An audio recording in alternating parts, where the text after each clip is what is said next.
Does anyone remember Battlefield Portal? A half collection of remasters, half creator toolbox, Portal was seemingly teed up to be the next big thing for Battlefield, capturing the creativity of the community while also looking back and honoring the franchise's roots. But yet, while a lot of the most recent Battlefield title, 2042's rough edges have been sanded down into something resembling a decently well-received entry, its Portal mode has remained a graveyard of good ideas left unattended. But today, we'll be revisiting Battlefield Portal through fresh eyes in the current day, seeing what exactly it's like nearly 4 years later.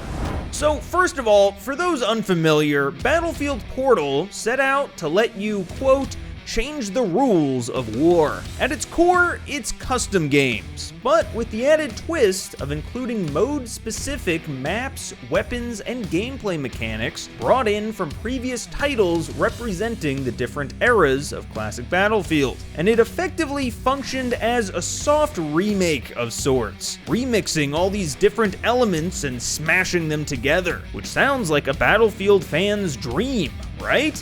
Well, in practice, it didn't really get the traction that the team over at EA were likely hoping for.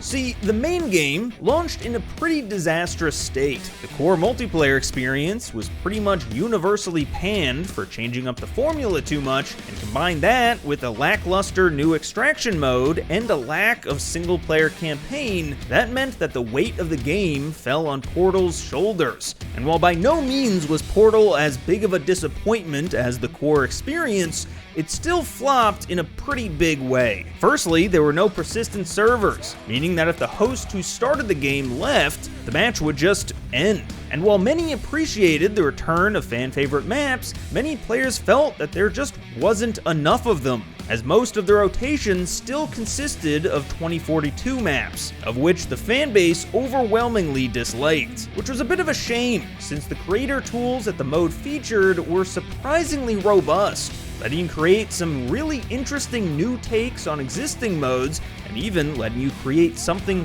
wholly unique. There's zombies modes, vehicular death matches. I even found one that created an escort mode out of boxes sliding throughout the world. It might not look it on the surface, but there's actually a crazy amount of customization that the devs put in the players' hands here. Definitely enough to rival similar games like Fortnite Creative and Halo's Forge. But it's been about 4 years, and with Battlefield 6 right around the corner, I wanted to see exactly what kind of state the game was in as we round into the back half of 2025, and this is what I found.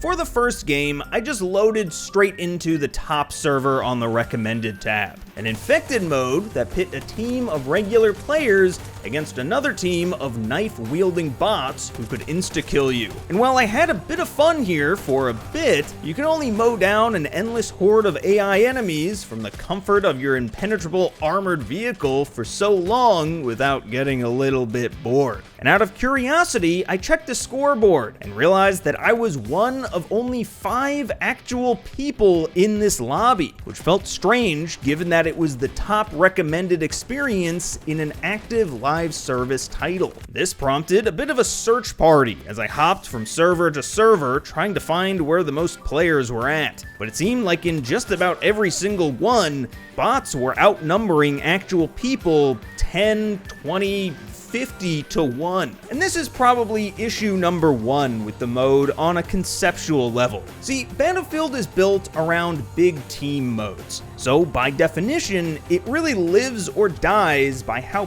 populated each match is. And while I appreciate that bots do actually backfill in, so even with so few real players you can still load up maps, it does unfortunately have the side effect of making the whole game feel hollow. Like when I loaded up that escort mode I mentioned earlier, but it was literally only me in the lobby, along with a few dozen bots. And so it started to feel like I was playing chess against myself. I was, however, able to find a decently populated lobby in one of the 2 official Battlefield Portal lobbies, the simply titled Battlefield 3 Mon Ami server, which, you guessed it, was themed around BF3 weapons and operators, but was still available on 2042 maps. Now, this was probably the most fun that I've had playing this game, and I fully fell into the nostalgia of it all, being a huge Battlefield 3 fan. But the thing that I was really looking for was that remix element. I wanted to find something that smashed the games together in a fun and unique way. And it seemed like every time that I'd find something interesting, like this one lobby using modern weapons on a World War II map, I'd go on a quick tear only to realize that,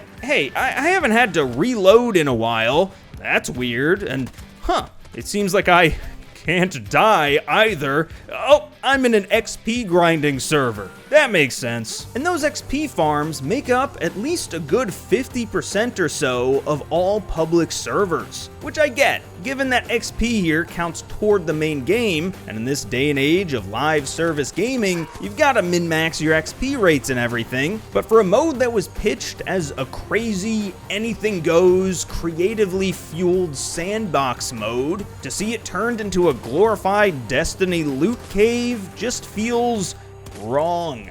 So suffice to say, the mode is unfortunately pretty dead in the water. But how exactly did it end up like this? Well, beyond the aforementioned main game struggling to keep players, there's also the issue of user experience. While playing, I was mostly just looking for existing servers to join, but there's also the whole creator side of things. That's a bit of a harder thing to really figure out. You can host matches in-game, no problem, and they even set you up with a handful of pre-made game modes to choose from. But if you want to actually make something that's unique, you actually need to leave the game first, because they don't have an in-game editor of any kind. And instead, you need to go to their website, log in with your EA account, and create the mode there, before relaunching the game again on your PC or console and trying it out from there. Which is a bit of a tedious process if you're trying to test things out, or just want to have a fun customs night with your friends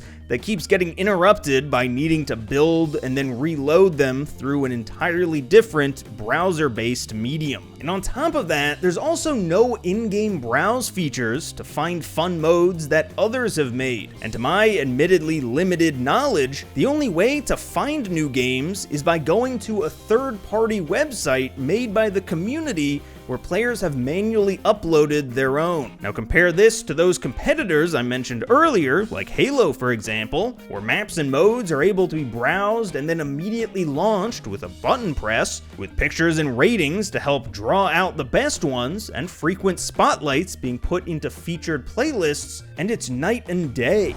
And that leaves it, like we said, in a state of abandon, a graveyard that could have been the thing to save the franchise, but ultimately fell short. Now, at the time of making this video, Battlefield 6 has just been revealed, and it's been heavily rumored that we could see the next iteration of Portal in the newest entry. And if so, hopefully they find a way to better implement it. Because if there's one thing for certain, it's that Battlefield players are dying for a return to form. And something like this, letting them literally romp around the same stomping grounds while also unleashing their own creativity in a way that launches the franchise into new ground, sounds like it could just be a recipe for success. They just need to actually follow the recipe. Thank you so much for watching, and for more deep dives like this, be sure to check out GameRant.com.